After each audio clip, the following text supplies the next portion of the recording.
we are engaging with every opportunity that we have. We are engaging at all levels with ministers engaging with their counterparts, not only in the federal government, but in provinces across Canada.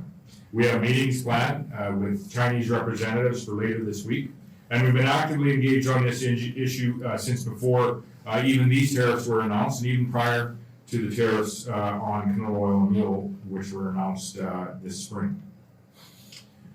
I would say this, we are faced not only in Saskatchewan, but in Canada and many countries around the world in an ever-changing geopolitical environment. Our trade relationships around the world are very, very fluid, and they're changing rapidly, changing by the day in some cases. And so collectively, I would say that we as Canadians, we need to very much focus on taking care of Canadians at every level of government. We as Canadians also, and I would say that our federal government cannot sacrifice a $43 billion canola industry, 200,000 jobs in that industry, that is largely based in fairness in Western Canada, to protect a fledgling electric vehicle industry, largely based in Eastern Canada.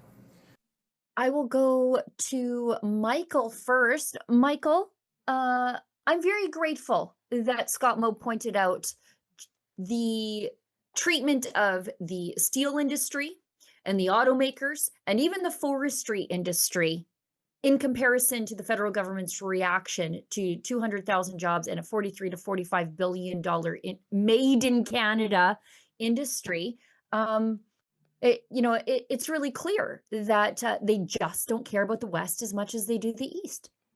Well, here's where I would take issue with that, because yesterday, the Emergency Management Minister, Eleanor Alzewski, came to Saskatoon and announced $4.2 million in funding directed through the Prairie Economic Development Canada, and that'll create 30 jobs. Oh, okay, so you can't that's cash money. That's cash. That's $4.2 million. Now, mind you, the canola is 43 billion, but it's a good start. Oh, for Pete's sakes. They actually came into Saskatchewan and announced this yesterday. $4.2 million to our agricultural sector. These, unfortunately, here's what I think about the Liberals that are in charge of this. Besides the fact that basically they could, if they were smart at all, not smart at all, but I can see an announcement coming from them that basically they would actually get Chinese operated combines that would be electric, and then basically the Chinese would take the canola tariffs off if we can actually get that settled. Yeah, that would not work. But the reality is, my fear is either the feds don't know what they're doing, or they know exactly what they're doing. And at this point, I don't know which one it is. Now, Keith, this is the sort of thing that just fuels Western separation sentiments. It just causes it to boil. This makes separatists every single day. And let me be clear, as a farmer and someone who has been a canola farmer in the past, with tariffs and Justin Trudeau prancing through India, that sort of put a damper on my desire to be a canola farmer. But even people who are, identified themselves as Canadians, they see this and they say, this is inarguable. They just don't care about the West, and they're willing to punish the West so that they can help out Eastern industries that are failing. Well, first of all, giving $4.2 million from government doesn't create jobs. It doesn't create markets. No. It's insulting. I'm sure the folks in Ontario and the Liberal government don't understand that a new combine costs $1.2 million. Right. So this is like absolute peanuts. This doesn't even begin to shadow the operating costs for one farm in Alberta or Saskatchewan that's planting canola. This is just pure nonsense. But more importantly, it just reminds us of what the Liberals in Ottawa, and in particularly Central and Eastern Canada, that keep the voters that keep putting them in power, they're absolutely clear on what the role is of Albertans and Saskatchewan. And that is, we are to work hard and provide them with the fruits of our labor through equalization payments and sending all kinds of money to Ottawa so they can sprinkle it in other places and around the world on crazy ideas. And if an industry has to take a hit because of global affairs and world trade dynamics, then it's obvious it's not the industries, the cherished automotive industry in central Canada that's going to take a hit. It's not the steel and aluminum industries, not even the forestry industry. It's going to be those pesky farmers out on the prairies that will just, they're our mop. We'll use them to mop up. So this is just yet another, imagine on the positive side, the trade deal that an independent country of Alberta or an independent country of Saskatchewan could be negotiating with China right now, instead of us being victimized and economically harmed by the ideological extremists in Ottawa. Yeah, and when we look at, I'm glad you brought up trade deals, because the Liberals seem hell-bent on destroying the relationship with the Americans over supply management to protect Quebec farmers and Ontario farmers. But Western farmers, we are just sacrifices on the altar of whatever green reset they have planned with these unusable electric cars. Lise? No, I'm so happy we're talking about this topic today. Mike might remember that the only time I ever actually cried on the radio, was over canola exports. Mike, it was about 10 years ago. We were talking about this exact same issue. Chinese tariffs being imposed on our canola producers in Western Canada. And I cried. And then my phone blew up with 75 people asking me if I was okay. And I said, I'm fine, but it's just so overwhelming. But all of this to say that we've been at this for 10 solid years. The farmers of Saskatchewan, Manitoba, Alberta, and in some places BC have been under the thumb of an unreliable, we'll say, trade partner, a relationship that has been absolutely fumbled by the federal government. In 10 years, the federal government couldn't solve this problem. So, Keith, I like something that you said. Could you imagine where Saskatchewan and Alberta would be if we were negotiating our own trade contracts with China? Well, isn't it funny? Carla Beck, the leader of the NDP, just yesterday said, Scott Moe, why aren't you on a plane going to China to negotiate trade contracts? And I say, yes, Carla, this is the energy that we want. Yes, we should be negotiating our own trade agreements with countries that the federal government just can't keep a handle on. Yes, we should. Let's go. I'm glad you brought up the NDP. Let's go to Manitoba's NDP Premier, Wab Kinew, who, while I disagree with him on a great many things, he seems to be the least crazy of all the NDP. Now the bar is quite low there, but he does put a number on what vaporized from the canola industry in just one day. And let's continue to point out that these are retaliatory tariffs from China to Justin Trudeau and now Mark Carney's tariffs on their electric vehicles. Chinese tariffs on canola cost Western Canada $1 billion today, and it could cost us more later this week. These 75% tariffs on our canola from China are causing damage at this important time of year.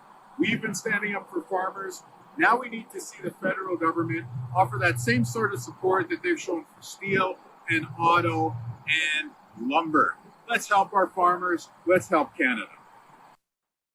Okay, my concern is, though, that came out of the mouth of an NDPer, Michael, which means when they say support, they don't mean going to China, sorting this out, and stopping the tariffs on electric vehicles.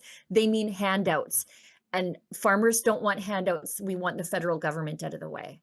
Yeah, you nailed that. The reality is this support to left-wing politicians is new ways of finding welfare.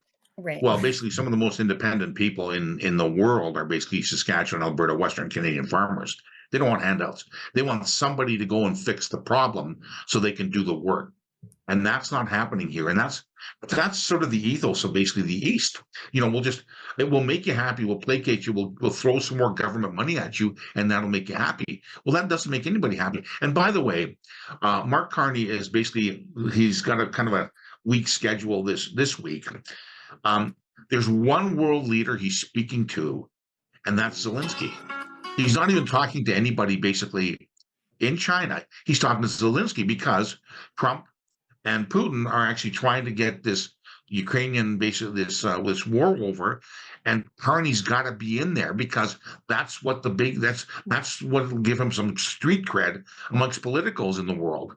That he's got to be in there. He has nothing to offer, nothing at all to offer, right? So basically, why isn't he working with President Xi in China to make sure that this thing happens? He doesn't. He's pointed in the wrong direction. Yeah. Keith, my concern is they're just going to say, oh, Western Canadian farmers, here's a bunch of money to change the headers on your combines. Go do something else. Right. And, this is, and we pointed out yesterday on the show, there's no more Western Canadian or a Canadian produce than canola. It was developed here to grow here in our climate. It is so much so that it has to be swathed to ripen because of our short growing seasons. It's made for our soil conditions. And yet all the elbows up by Canadian people, they're missing in action on this. They don't care whatsoever. They don't care. Yeah. Keith? Well, what a lot of people may not understand outside of agriculture is that for most farms that produce grains, canola is their most profitable crop. Yep. And like an order of magnitude, it's way more profitable than wheat and barley. Yeah. And other commonly produced crops, so much so that farmers produce it in a crop rotation as tight as possible to maximize the revenue to stay viable. But, I think what we're seeing here is a domino effect, and it comes right back to the ideological extremist of the Trudeau Liberals, and now we see the Carney Liberals, which is there is no sacrifice too great, particularly for Saskatchewan and Alberta to endure, to promote their obsession with climate alarmism and what they see as their opportunity to reshape us away from a free market economy, based on individualism, rights, markets, and so on, to one of state control because we have an emergency.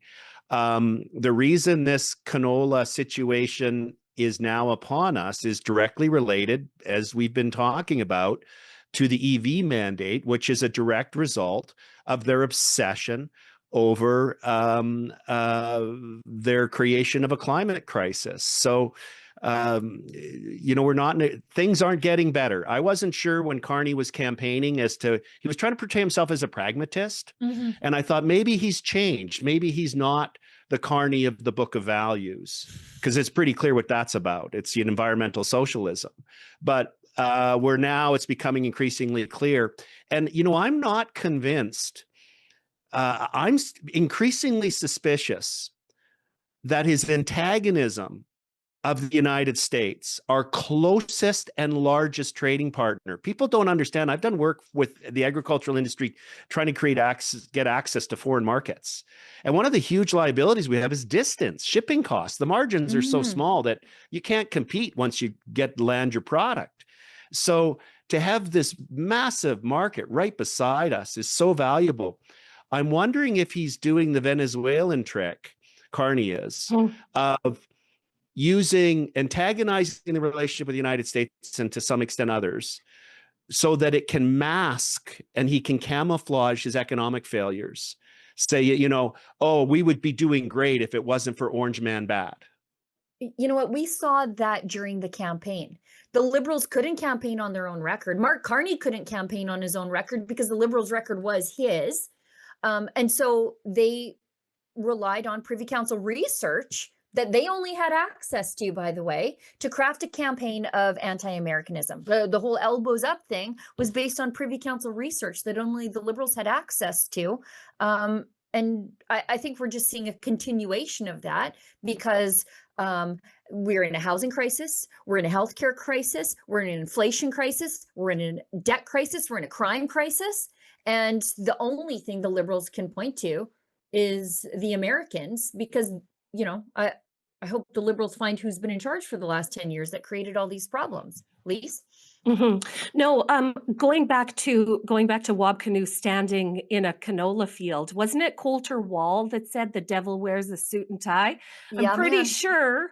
I'm pretty sure that that's Wab Kinew was who he was referring to in that moment. Because in terms of trustworthiness, would you trust a man in a suit and tie in the middle of a canola field talking to you? I would not, Wab Kinew. I would not. But further to how this is impacting some of these green or sustainable or net zero initiatives are going to impact our ag industry in Canada, is that even though the consumer carbon tax has been sort of suspended for the moment, that doesn't apply to industry. And in Western Canada, this means the ag industry.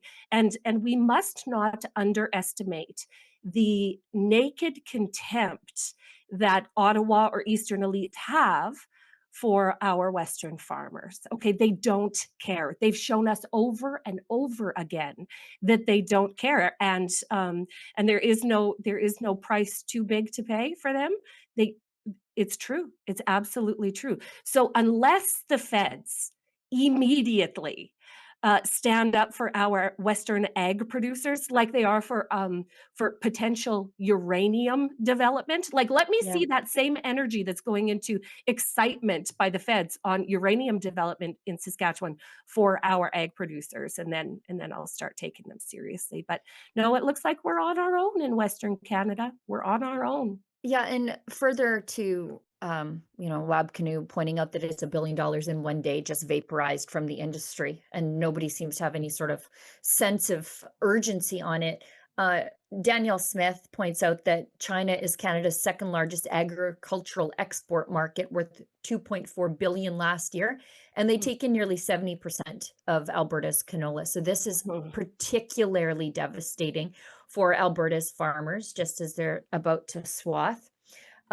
She points out who's responsible for this mess. These tariffs are in response to the federal government's imposition of 100% tariffs on Chinese electric vehicles and 25% on steel and aluminum. So again, Alberta farmers are paying the price for protectionist policies to save Ontario jobs, and nobody seems to care. And so Sheila, I've got a comment on that. Please. Part of the responsibility is basically the provincial governments here as well, and I'll tell you why. Okay. I make it a rule in my client files never to have a client that exceeds a certain percentage of revenue per year. Yeah. If we've got 70% of our canola going to China, we have not done a great job at diversifying. At diversifying, because we're dealing with people that are potentially very dangerous and crazy, right? Right. Now, same could be said about the U.S., but the thing is the U.S. is a capitalist economy still, and it will remain that way. But if we're actually doing 70% of our trade with China, the problem is that we haven't diversified enough to other countries or other jurisdictions to get our product, so that when they do something inevitably crazy, and they will, we say, yep, that's going to hurt, but our product are going to other places as well. So I that lies on the provincial government.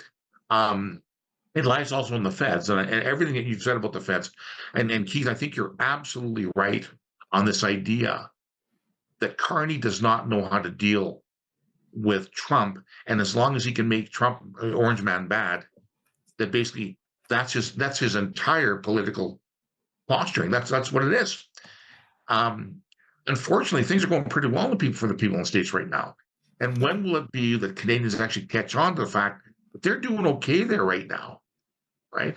So unless you're there illegally, if you're there legally, it's not that bad in the U.S. So I think that part of the blame lies that there hasn't been foresight in governments to diversify our economy enough with enough players.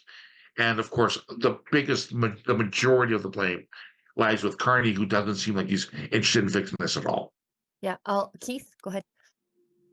Sure. I mean, that's easier said than done, and I take your point.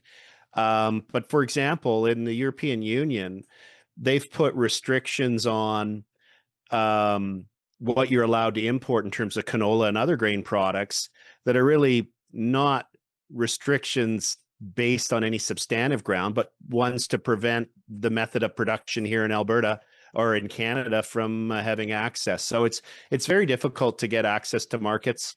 It's a decades-long process. That's why when Carney talks about we're just going to create new trading partners, like what is the if we're going to if we're going to sell more soap to Belgium, are all the companies going to say, "Oh, geez, you guys want in? Okay, we'll take some product off the shelves for you"? No, it's just ridiculously naive. It's dangerous, and everything this guy keeps doing.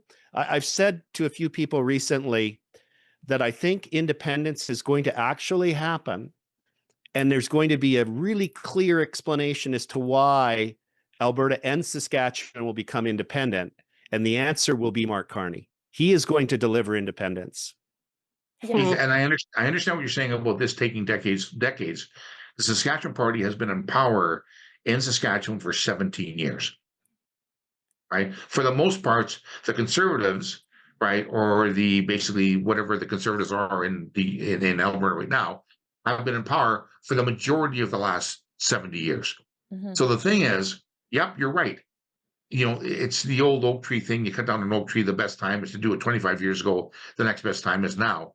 You're right. These trade partnerships are very complex, but not nearly as complex as a trade partner saying, you're cut off. We're not buying anything more or putting a big trade. So no matter what you do, it's going to be hard. But the lack of foresight of these governments not doing this 10, 20 years ago is why we're suffering today.